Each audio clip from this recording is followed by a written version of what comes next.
స్థానాల్లో వారు కూర్చోండి. కూర్చోండి అయ్యా.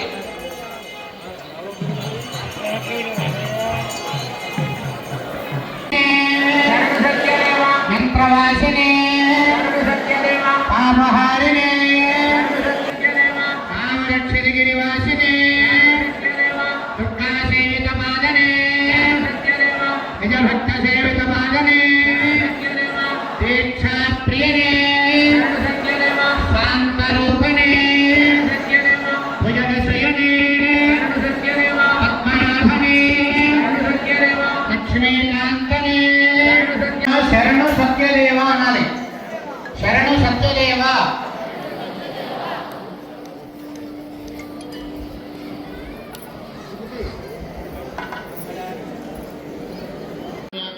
నాలుగో పర్యాయం అందరూ కూడా చేయగలుగుకోండి. నేల మీద వేసిన తమలపాకులను చేయగలి చేసుకోవాలి. మాట దండ పెట్టుకోండి. గోవింద విష్ణు మధుసూదన త్రివిక్రమ వామన త్రిధర ఋషికేశామత్తనాభాదామోదరాయ నమః. సంకర్షణ వాసుదేవ మృత్యుమనా నిరుద్ధ పురుషోత్తమ అధోక్షజానార్